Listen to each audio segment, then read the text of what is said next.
Friday, no Yanks, no Mets. Saturday, no Yanks, no Mets. Sunday, good luck finding the Yankees on Amazon, which I did, but I only had it on one TV. My wife had to put it. I couldn't even get the damn thing on. So, and then obviously Mother's Day and the double headers, and you're kind of out half the day.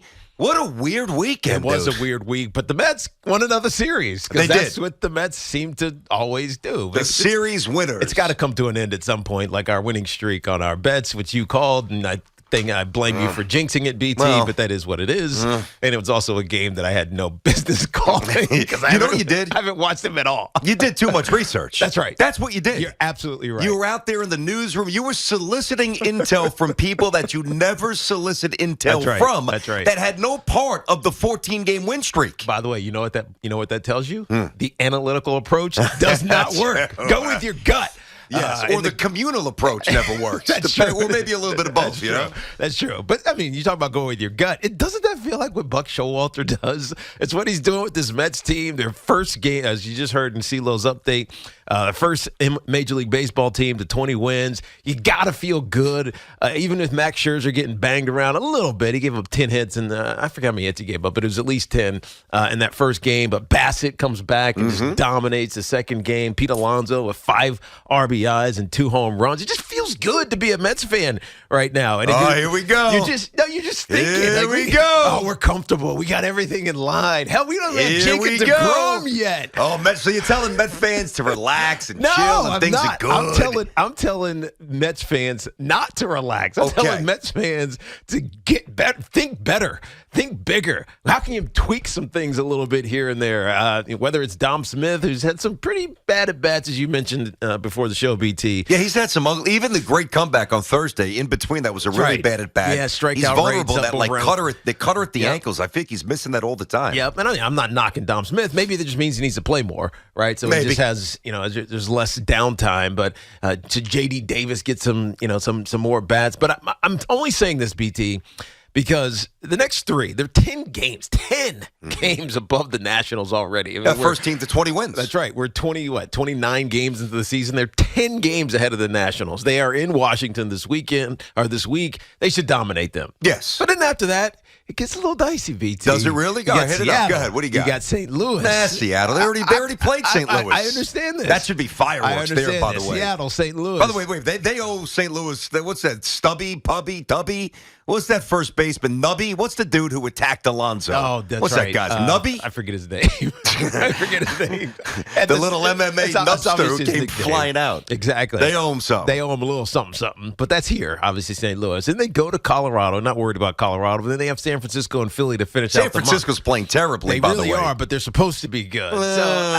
So at some point, I'm just telling you, BT. Well, at what are some you po- saying here? At some point, there will be, I don't know, a downturn. They lose a series. Oh, God forbid. Yeah, it's called baseball. It's cyclical by nature. Exactly. That we're going to go through this cyclical moment for the Mets early part of this season, and all hell is going to break loose. Oh, my God, Carrasco can't do this. Or Scherzer's losing it. He's 37 years old. And Or DeGrom's timeline may be pushed back, exactly. unfortunately. He's pushed back, and it's just going to... What are you doing here, dude? It's just- Who is this negative half? What is this BT, guy doing? BT, I'm not the being Mets win negative. another series, I'm- and you sound I like am they not just being lost negative. 6 of 7. I'm saying what are you doing? to keep pushing despite the positivity, because at some point there's going to be negativity, Okay, and you can't get caught up in it. Oh, we need more bullpen help. Oh, we need another bat. Well, All they this do need other another stuff. bat, Okay. and they definitely need another But bullpen it's, arm. we know because Ottavino, we know it's going to happen. I think the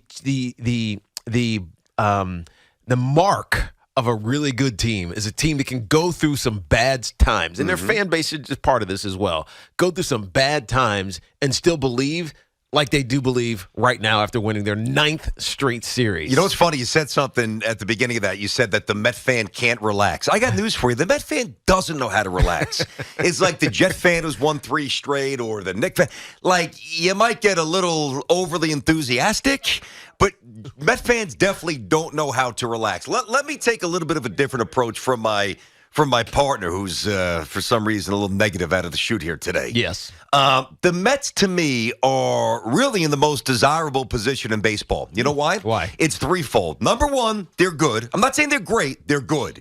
And listen to the tone of it. It's not like, they're good. No, it's The Mets are good. They are good. You notice the difference in the tone, the inflection? They find ways to win games that they're not playing their best. They can grind through those, and then when they're dominant, they're dominant. Yes, the Mets are good. All right, so number one, they're good. Number two, they've got a big lead. And number three, number two, it's a subpar division. Yeah. And think about that's in large contrast to what we thought it would be. Doesn't mean it's not going to change. Doesn't mean the Braves don't rip off 7 of 8, whatever. But right now, the Mets have the trifecta going for them. They're good. They've got a big lead, and the division is not nearly as good as we thought it might be. So what does that mean? It means the Mets have time on their side. They've got the built-in benefit of going through the inevitable ups and downs of the season without reacting with unnecessary urgency. Like they can kind of read put it this way. You'll like this analogy. It's the exact opposite of your partner when he plays poker. And I've told you this over there. I'm not a poker player because I need a quicker pace. And when your partner plays poker, I don't mean for big money because I don't do that. I'll play blackjack if I want to mess around for something real. But when I'm playing poker, I get antsy. I get bored. I'm going to gut in. Maybe I'll get lucky here. You're not interested in reading the tells of the guys. I have no interest in looking at 2 cards and putting them on the table and then waiting, 13 minutes to do something again. That's the exact opposite of the way your partner is wired. That's right. Right? So, but right now, the Mets have that built-in ability of kind of playing poker that way. Whereas the Phillies, I don't know. Yeah. Maybe we go, should I really go in with a suited 3? I don't know. All right, I'll go.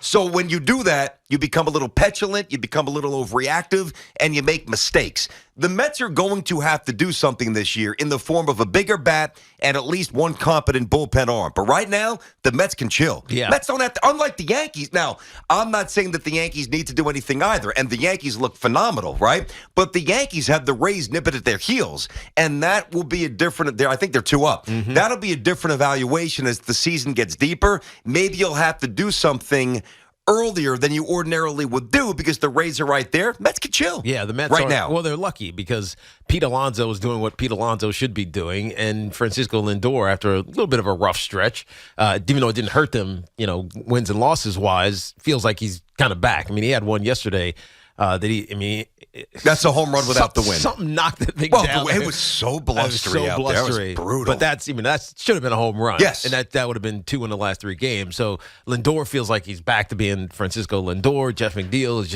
he's an on-base maven.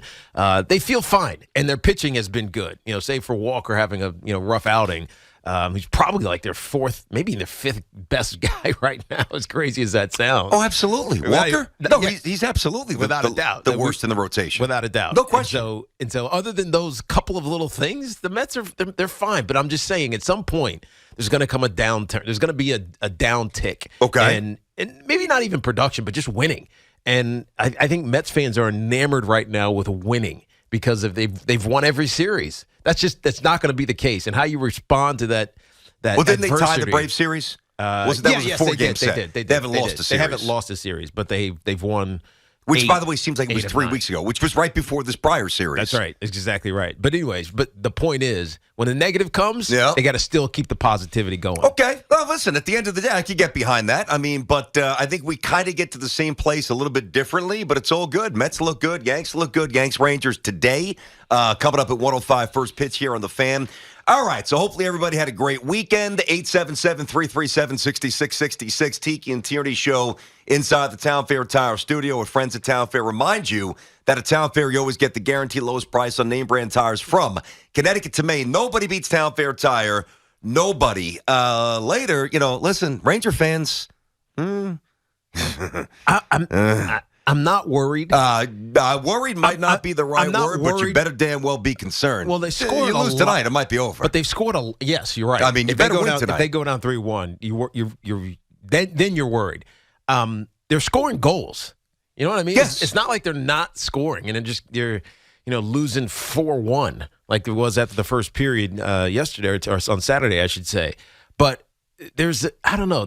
I think there's something about the game as it's played now that allows a 34-year-old Sidney Crosby to look like he's 26. See that sick pass between his legs? That's what I mean. He's incredible. Like the lack of physicality allows an inferior Penguins team to be better than the Rangers. Are they inferior? I don't know about that. I mean, if they get solid play in the pipes, I don't know that they're inferior.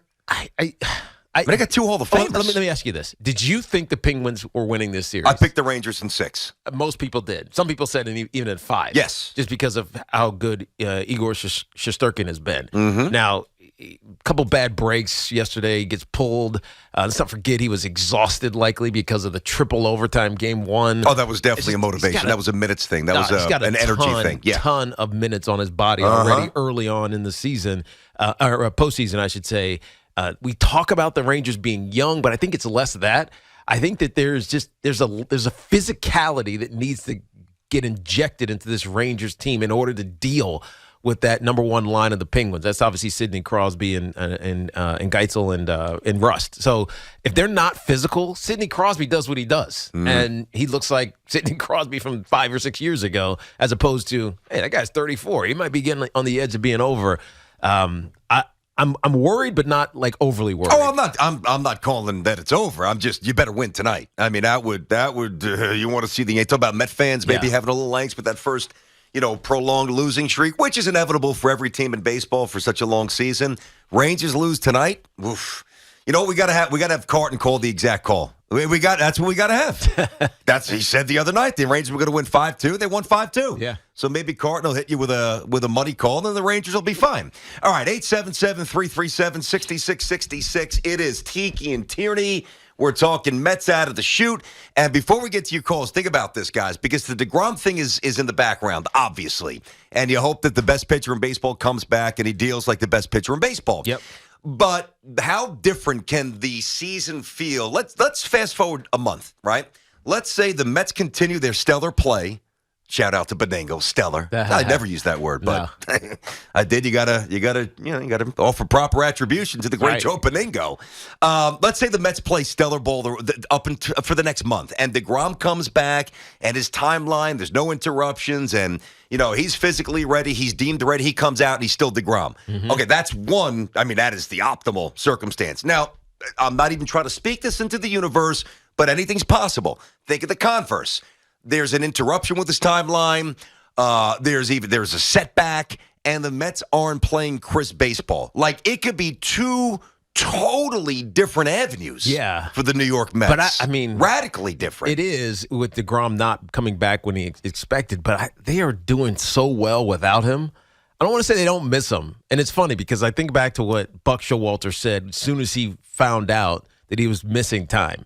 He said, yeah, but, look at this as a positive. We're going to get him midseason, and it's like we acquired him type of thing. Provided you get him midseason. The only caveat is he better come back midseason. Mm-hmm. Otherwise, I don't think you're worried, but I think that it's just a downer. That changes everything. It really changes the dynamic maybe not of the season. For the rest of the regular season, but it just becomes a downer for the postseason. I even think for the regular season. Like, if you get DeGrom back, and he's truly DeGrom, this Mets team's going to win 100-something games. Mm-hmm. Now, right. That doesn't mean that they're going to absolutely roll through the playoffs. Baseball's different. If DeGrom comes back right, the Mets are going to win 100 games. They're just based on the start that they're off to. Richie's in Queens on the Fan. First up on this Monday, Tiki and Tierney show. What up, Rich? Hey, guys. How are you? Good. How you doing, Richie?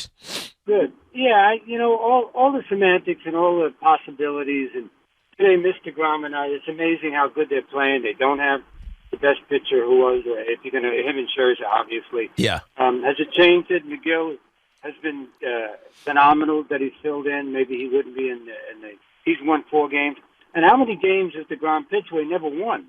They never got runs for him. So, it's criminal what they did to him with no run support. It'll be a great scenario when he comes back. Obviously, if Taijuan Walker seems to be struggling. But if you can have the set, obviously Scherzer, DeGrom, Gill is your 4. I mean, you're solid on the front end.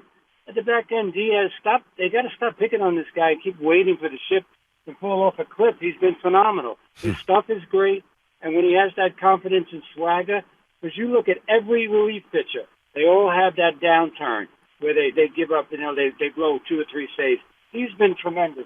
You just worry about Lugo, and you worry about Ottavino, people like that. Yep. I think they'll shore it up. Offensively, they've been great. So, hey, the baseball right now for both teams, phenomenal time, and you got to ride the wave right now. You A lot of positive things, guys. No, Richie, the definitely. only thing, thanks for the call, Rich. You wish the Mets catching situation was a little bit better. Actually, more than a little bit better. You just wish it was better. Yeah, but that's it's deficient. But that's not something you change mid-season. No, You just can't. unless You your just prospect is ready. And most people don't think that he will. Alvarez. It depends who you talk to, really. Yeah, it's true. It That's a good depends. point. You get some pro and some he's not ready. Yeah. I don't know. I haven't seen him play. But yet. I don't think this. It's so Garrett Cole is the one that makes you think about changing catchers. Who's that now? Say with a little more reverence, Garrett please, sir. It's 3 Cole. straight dominant It is performances. 3 Let's straight go. dominant. But Garrett Cole is like so particular about his catcher. It makes me think about other teams. Like you can't change the catcher, even though Scherzer probably doesn't. Scherzer probably doesn't care. You know what I mean? I'm sure he's adaptable. Yeah. Well, I mean, And by the way, how less annoying is Cole when he's actually pitching well? he's- you don't care about his that's right. quirkiness That's or his right. mannerisms. You don't even pay attention to it. You don't. And I'm sure they're there. We just like, all right, he won. He's great. Yeah. Let's get Mike in West Orange. Mike's on the fan, Tiki and Tierney. What's up, Mike? Yes, good morning. I want to give a couple of points about the Mets. Go ahead. And I want to first say, I know you guys aren't Met fans. I appreciate you guys putting your cards on the table. I'm a very, very long-time Met fan. Okay. Gotcha. Okay? One thing I want to say, I'll start off with more positive things. As far as winning the division goes, Okay. okay, let's forget about the 100 games. One thing I am concerned about, and I know it's no sense if they're going to win the division. If they do, it would be good if they don't have the third best record, the worst record of the division winners. I wouldn't want to see them in a 2 out of 3. I would take 2 out of 3 with that rotation. I wouldn't. I'm not saying it's the best situation, but I wouldn't necessarily. I wouldn't be afraid of it, Mike. All right, that's a good point. One thing I want to say, though, you may think the East is weak. The Central is weaker. Yes. No no doubt. Write that question. down. Yeah. So Milwaukee could possibly win more games with the Mets, despite not being a better team. That pushed the Mets into that. That's a good point. Now I want to talk about Lindor a little bit. Yeah, hurry up, Mike. Okay. I'm going to say, as a longtime Met fan, January of 2021, Met management was in a bad place. Okay. Uh-huh. Now, as far as Lindor goes, there's one way and one way only that could turn out to be a decent contract. He plays I well. do not expect him to really reach his Cleveland numbers. He had 3 great years in Cleveland. I don't expect to see that. Yeah. The only way that contract could turn out to be decent is that he's a great performer in the postseason. Yeah. No, you're right. It's one of the ways, there, Mike, you're right. Here's the thing. When you sign a guy to a contract like that, and we saw this with Mookie Betts out in Los Angeles, the calculus is simple. You got to win a championship at some point. And if you don't, it's not worth it. That's a lot. $34 million a year for a decade. That's a ton, man. That's a lot. That's a the ton. only way it's worth it is if you win a championship. 877-337-6666.